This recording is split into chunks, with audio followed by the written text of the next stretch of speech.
Hello student, हम आपके लिए डिस्काउंट का पूरे कंसेप्ट जो एग्ज़ाम में आपको बार बार रिपीट देखने को मिलता है।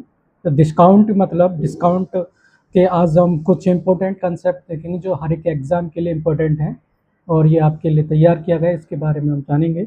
देखिए, डिस्काउंट डिस्काउंट बराबर होता है अंकित मूल्य माइनस क्रय मूल्य, मतलब M P minus C P होता है। क्या होता है? M P minus C P. इसी प्रकार डिस्काउंट परसेंटेज निकालने के लिए discount upon M P into 100 से मल्टीप्लाई करना पड़ता है। इसी प्रकार देखिए, डिस्काउंट की गणना सदैव अंकित मूल्य पर की जाती है। डिस्काउंट हमेशा किस पर निकाला जाता है? अंकित मूल्य पर क्या किया जाता है? निकाला जाता है। इसी प्रकार देखिए, यहाँ पर रूल नंबर फर्स्ट देखते हैं। यदि एक वस्तु D% डिस्काउंट को देकर बेचा जाता है तो विक्रय मूल्य क्या होगा? तो S P equal to M P into 100 minus discount upon 100। तो ये वाला फॉर्मूला लगा के हम क्या निकाल सकते हैं? एस पी को निकाल सकते हैं। इसी प्रकार अंकित मूल्य निकालना है तो एस पी यानी कि सी पी कहाँ जाएगा, यानी एस पी कहाँ जाएगा? यहाँ पर आ जाएगा। फिर ये उल्टा हो जाएगा, यानी कि इसको क्रम चेंज हो जाएगा। तो इस तरह हम क्या कर सकते हैं, यहाँ से एस पी और अंकित मूल्य इसके निकाल सकते हैं। इसी प्रकार अब नेक्स्ट देखते हैं। रूल नंबर सेकंड, यदि लगातार छूट दे रखा है हमारे पास। देखिए, हमारे पास एग्जाम में आता है लगातार 3 छूट है हमारे पास और एस पी दे रखा है, एस पी निकालना है, एम पी दे रखा है। तो उस पर क्या करेंगे? एम पी फिर उस पर क्या करेंगे? Discount 1, discount 2, discount 3। इस तरह हम क्या कर सकते हैं, इससे क्या कर सकते हैं, उसको फाइंड कर सकते हैं। इसी प्रकार रूल नंबर थर्ड देखते हैं। रूल नंबर थर्ड को क्या कर सकता है?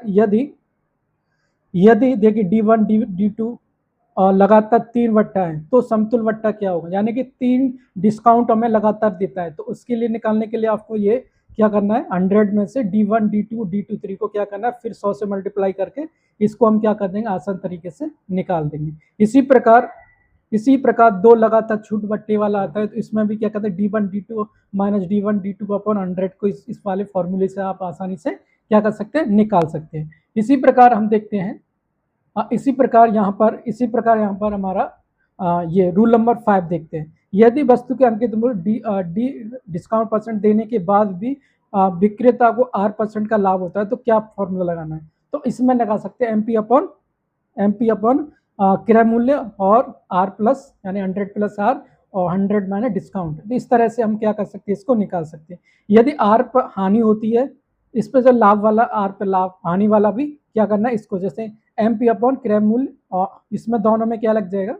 मतलब माइनस का यूज करना है। तो इस तरह हम क्या कर सकते हैं? डिस्काउंट को जो इम्पोर्टेंट फॉर्मूलेज हैं और इम्पोर्टेंट कंसेप्ट है जो हर एक एग्जाम के लिए पूछे जाते हैं। इसी तरह हम नेक्स्ट देखते हैं।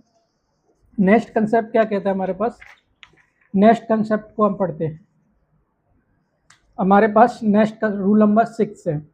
यदि एक्स वस्तु खरीदने पर वाई वस्तु फ्री में दी जाए तो डिस्काउंट परसेंट कितना होगा? देखिए, वस्तु फ्री में कितना है? वाई वस्तु, तो वाई प्लस 100 और नीचे क्या आ जाएगा? एक्स प्लस वाई, दोनों को जोड़ देंगे।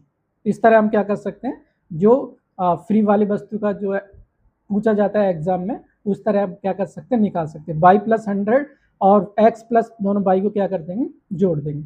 इसी प्रकार हम नेक्स्ट देखते हैं। यदि एक व्यापारी अपने सामान को कीमत क्रय मूल्य पर R% पर अंकित रखता है, यदि वह अपने ग्राहक को अंकित मूल्य पर R% की छूट पर देता है तो उसका लाभ प्रतिशत क्या होगा? निकालिए। तो इस फॉर्मूले के हिसाब से हम क्या कर सकते हैं? निकाल सकते हैं। 100 माइनस R1 अपॉन 100। इस तरह से हम क्या कर सकते हैं? इसको निकाल सकते हैं। और इसमें रूल नंबर 8 भी क्या है? यदि किसी वस्तु का क्रय मूल्य इस प्रकार है तो इस फॉर्मूले के हिसाब से हम क्या कर सकते हैं? इसको निकाल सकते हैं। ये कंसेप्ट हैं जो एग्जाम के लिए रूल नंबर 8 तक है। इसी प्रकार आगे भी अब हमारे यहाँ से क्या होते हैं? क्वेश्चन स्टार्ट होंगे जो हर एक एग्जाम के लिए इंपॉर्टेंट है। उन्हीं क्वेश्चन को क्या किया हमने इसमें रखा है जिससे आप अच्छे से प्रैक्टिस कर सकें। देखिए, किसी वस्तु के अंकित मूल्य पर ग्राहक को 2.5% बट्टा दिया जाता है और ये व्यक्ति उस वस्तु पर 39 रुपये में खरीदता है तो वस्तु का अंकित मूल्य निकालिए। तो हमें पता था अंकित मूल्य निकालने के लिए अभी शुरुआत में फॉर्मूला बताया था, एम पी बराबर S P into 100 of minus D D, जहाँ से हम क्या निकाल सकते हैं? इसको अंकित मूल्य निकाल सकते हैं इस फॉर्मूले के हिसाब से। फिर उसके बाद नेक्स्ट क्वेश्चन हमारे पास, किसी कमीज तथा पेंट की अंकित मूल्य का रेशियो दे रखा है 1:1:2 के अनुपात में। तो ईमानदार कमीज पर 40% की छूट देता है। तो यदि कमीज तथा पैर दोनों पर मिलकर दी गई छूट 30% हो जाती है तो पैंट की छूट का प्रतिशत बताइए। जैसे हमारे पास अंकित मूल्य x और पेंट का 2x यानी कि 1:2 में दे रखे हैं, ठीक है, 1:2 में क्या दे रखा है अंकित मूल्य। अब देखिए यहाँ से हम क्या कर सकते हैं, निकाल सकते हैं। तो पहले पे क्या कह रहा है 40%, यानी कमीज पर क्या कह रहा है हमारे पास 40% की छूट दे रहा है। फिर उसके बाद हमारा यदि पैंट पर मिला के दी गई छूट कितना है, हमें टोटल यानी कि टोटल जो छूट दी है दोनों को मिलाकर इतना है, हमें निकालनी किसके, पेंट की। तो 2x इंटू डिस्काउंट अपॉन 100 हमें टोटल दे के दोनों की टोटल मिला के ये दे रखे हैं। यहाँ से हम क्या कर लेंगे, यहाँ से हम क्या कर सकते हैं, डिस्काउंट की वैल्यू निकाल सकते हैं। इस तरह हम आसान तरीके से इसको कर सकते हैं। यानी कमीज मानी मैंने x यानी कि 1:2 में दे रखा है। अब देखिए कमीज पर 40% दे रखा है, टोटल पर कितना दे रखा है 30%, और पेंट का क्या करना है हमको निकालना। तो इस तरीके से आप आसान तरीके से क्या कर सकते हैं, निकाल सकते हैं। इसी प्रकार क्वेश्चन नंबर ये देखते हैं, एक दुकानदार अपनी वस्तु पर 10% की छूट देता है। यदि वस्तु का अंकित मूल्य 450 रुपये है तो विक्रय मूल्य क्या होगा। तो यहाँ से हम वही वाला फॉर्मूला SP बराबर MP इंटू डिस्काउंट अपॉन 100, यहाँ से हम क्या निकाल सकते हैं, SP की वैल्यू निकाल सकते हैं। इसी प्रकार क्वेश्चन नंबर 4 देखें, यदि एक बड़ी सूची मूल्य 160 रुपये में एक ग्राहकों से दो क्रमांकित कटौती पर इतना रुपये में खरीदा तो पहली कटौती 10% है, दूसरी कटौती हमें क्या निकालनी है। तो देखिए पहली छूट पर कितना दे रखा है 10% है, तो हमें क्या करना है 160 का हमें 10% क्या करना पड़ेगा, निकालना पड़ेगा। यहाँ से आ गया। अब दूसरी छूट क्या कर रहा है, हमसे पूछ रहा है। तो दूसरी छूट हमें दे रखा है, दो क्रमांकित छूट देने के बाद कितना आ रहा है हमारा, इतना। हमें दूसरी छूट क्या करना है, निकालना है। तो पहली पे कितना, इस पे हमें दूसरी छूट निकालेंगे तो यहाँ से हमारा पहली छूट क्या हो जाएगा, आराम से निकल आएगा, यानी कि x बराबर कितना आएगा 15%। इसी प्रकार हम नेक्स्ट क्वेश्चन देखते हैं, क्वेश्चन नंबर 5। एक वस्तु का अंकित मूल्य इतना है तथा एक ग्राहक इसके लिए 585 रुपये देता तो छूट प्रतिशत निकाले। तो वो वाला फॉर्मूला लगा देंगे, SP बराबर MP डिस्काउंट अपॉन 100 वाला, यहाँ से हमारा क्या निकल आएगा, वो निकल आएगा। इसी प्रकार हम नेक्स्ट कंसेप्ट देखते हैं। ये हमारे क्या है, ये इंपॉर्टेंट है, जो हर एक एग्जाम के लिए क्या होते हैं, क्वेश्चन रिपीट होते हैं और पूछे जाते हैं। ऐसे क्वेश्चन नंबर हम 6 से देखते हैं। एक साइकिल पर 2300 रुपये में बेचने पर 15% का लाभ होता है तो क्रय मूल्य क्या करिए, निकालें। तो हमें पता है कितना 15% का लाभ होता है, तो इसका 15% लाभ ना तो 115 की वैल्यू दे रखे 2300, 100 की वैल्यू हमें क्या करनी है, निकालनी है। तो यहाँ से आसान तरीके से इसको निकाल सकते हैं। क्वेश्चन नंबर 7 देखते हैं। दो वस्तुओं का विक्रय मूल्य बराबर है, तो एक वस्तु पर 10% की हानि तथा दूसरी पर 10% का लाभ होता है, तो पूरे सौदे पर हानि या लाभ का वो हमें निकालना है। तो बताया था, ये पहले भी मैंने आपको बताया था, दोनों का क्या कर देंगे हम स्क्वायर करके यहाँ से हम क्या कर रहे हैं, आसानी से निकाल सकते हैं। क्या कर सकते हैं, आसानी से निकाल सकते हैं। नहीं तो फिर उसको पहली वस्तु पे कितना है 10% का लाभ है, यानी कि पहली वस्तु पे क्या कर रहे हैं 10% की हानि है, दूसरी पर 10% का लाभ है। तो यहाँ से भी आप इस तरीके से आसानी से निकाल सकते। नहीं तो इस तरीके याद रखिए, एक्स स्क्वायर अपन 100 जो पहले की मैंने पिछले प्रॉफिट जब लॉस कराया था, ये वाला क्वेश्चन आपको मैंने बताया था। इसी प्रकार क्वेश्चन नंबर 8 देखते हैं। किसी वस्तु के क्रय मूल्य और विक्रय मूल्य का अनुपात इतना है, तो हानि प्रतिशत क्या करना है, हमको बताना है। तो हानि प्रतिशत निकालने के लिए देखिए हमें क्या करना है, हमें क्रय मूल्य और विक्रय मूल्य का रेशियो दे रखा है, तो हम यहाँ से आसानी से यहाँ से भी हम शॉर्टकट करके निकाल सकते हैं। देखिए कितने में खरीदा 5 में, बेचते कितने 4 में, यहाँ से हमें कितने का लॉस हुआ, एक का कितने पे हुआ 5 पे, तो 1/5 इंटू 100 तो कितना आ जाएगा 20%, कितना आ जाएगा 20% का हानि हो जाएगी। तो यहाँ से हम क्या कर सकते हैं, आसान तरीके से निकाल सकते हैं। नहीं तो आप वस्तु का क्रय मूल्य 4x है और विक्रय मूल्य कितना है 4x है, यहाँ से कितने का हुआ 1, यानी कि 1% की हानि, यानी कि 1 का हानि हुआ कितने पर 5x अपॉन x कटेगा 5 से कितना कटेगा 21। इस तरीके से आसान तरीके से निकाल सकते हैं।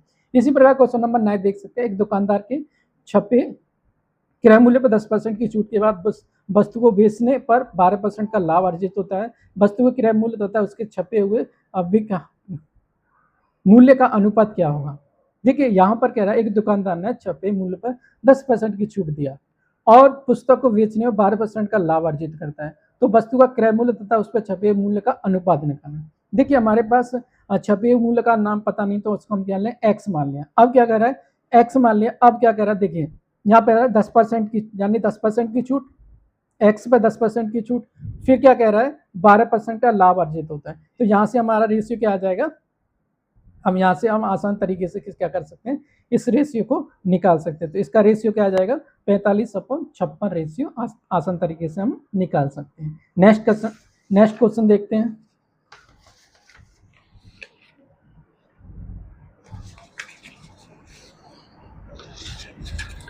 क्वेश्चन नंबर 11 है। देखिए क्वेश्चन नंबर 11 क्या कहता है, एक व्यक्ति ने 20% वेतन वृद्धि की, प्राप्त होने पर उसका वेतन 24,000 रुपये हो गया, तो उसका पूर्व वेतन कितना था।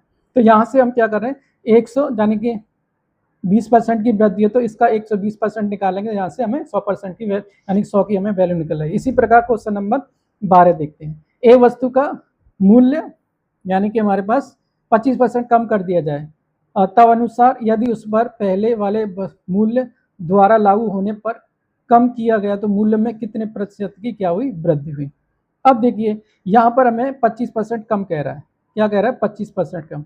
अब किसमें, यानी कि यदि उसको पहले को दोबारा लागू कर दिया जाए तो उस पर कितने की कमी कर दे। देखिए पहले कितना था 100, फिर 25 कितना होगा 75। अब यहाँ पे क्या कर रहा है 25 पर 75 कितना बचा 75। इस पे 75 का इसका हमें इंटू 100 बनाने के लिए यानी परसेंट बनाने के लिए इससे क्या करेंगे, इससे कितनी बार कट जाएगा 3 बार, 3 का इसमें डिवाइड देंगे 33 से 1/2 है। यानी कि क्या कह रहा है पहले 25% का क्या कर रहा है कम कर रहा था, तो 100 माना 25% के कम कर रहा था 75 हो गया।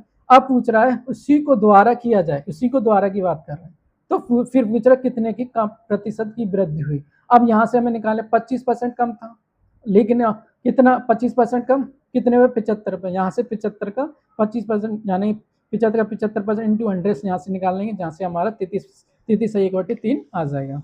इसी प्रकार क्वेश्चन नंबर 13 देखते हैं। एक मशीन की कीमत 6250 है, उसी कीमत को पहले वर्ष में 10% की, दूसरे में 20% की, तीसरे में 30% कम कर दी जाए, तीनों वर्षों को लगातार मशीनों की कीमत क्या है। तो यहाँ से हम आसान तरीके से निकाल सकते हैं। ये मैंने आपको रूल नंबर फर्स्ट बताया था, डिस्काउंट दे रहा है तो इसमें से क्या करते हैं माइनस 10%, 90 बचेगा, 20 का 80 बचेगा, 30 70 पर, इसका हम निकाल देंगे आसानी से। क्या करेंगे इसका हम निकाल देंगे, जहाँ से हमारा इतना आंसर आ जाएगा। इसी प्रकार यदि ए सी से 50% बढ़ा है और बी सी से 25% बढ़ा है, तो ए और बी में कितने प्रतिशत बढ़ा है, यानी ए और बी की वैल्यू हमें निकालना। देखिए हमें क्या कर रहा है, ए सी से कितना बढ़ा है, तो ए सी से कितना बढ़ा है 50%, यानी कि 150 हो जाएगा वो। फिर क्या कह रहा है बी सी से कितना बढ़ा 25%, तो यहाँ से हमें क्या निकालना है ए बी से कितना प्रतिशत कम है। तो देखिए 50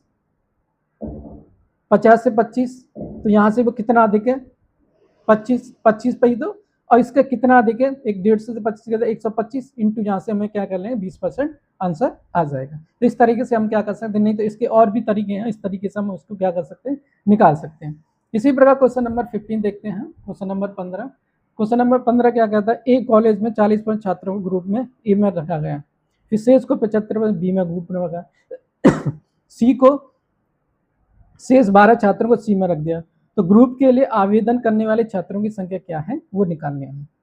तो देखिए यहाँ पर हमें क्या करें, एक कॉलेज 40%, ए को 40% निकालेंगे, यहाँ से आ जाएगा, फिर बी का निकालेंगे, यहाँ से आ जाएगा, फिर क्या करेंगे हम सी का निकालना है। सी जाने का कह रहा है शेष 12 छात्रों को सी में रखा गया है, क्या कर रहा है। अब क्या करेंगे, देखिए ए का जो निकला और बी का निकला, तो ए का बी में से 1 में से माइनस करके यहाँ से हमारा सी की वैल्यू आ जाएगी 12, कितने 12।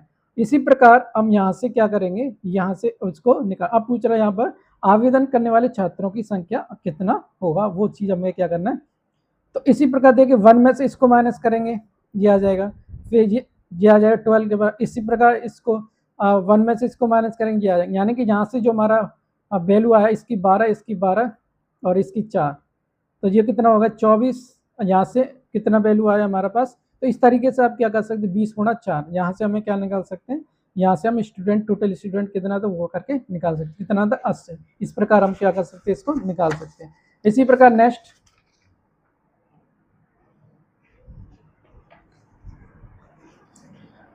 हम नेक्स्ट देखते हैं। क्वेश्चन नंबर हमारा 16 है। ये क्वेश्चन नंबर 16 है जो आप अच्छे तरीके से इसको देख सकते हैं और सॉल्व भी कर सकते हैं। और ये हमारे 16 17 ये सारे जो एग्जाम से रिलेटेड पॉइंट है, ये इसी को मैं क्या किया, इसमें इसमें रखा है, जिसके द्वारा आप अच्छे से हल करके आप अच्छे से रिवीजन क्या कर सकते हैं, इनका रिवीजन कर सकते हैं। इसी प्रकार नेक्स्ट हमारे पास, इसी प्रकार यहाँ से हमारा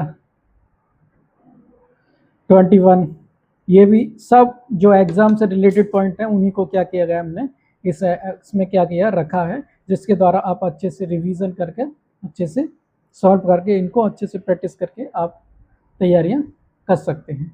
ये हमारे कुछ इम्पोर्टेंट कंसेप्ट थे जो हर एक एग्ज़ाम के लिए पूछे जाते हैं, जिनको आप अच्छे से रिवीजन करके आप आपके एग्ज़ाम की तैयारियां कर सकते हैं।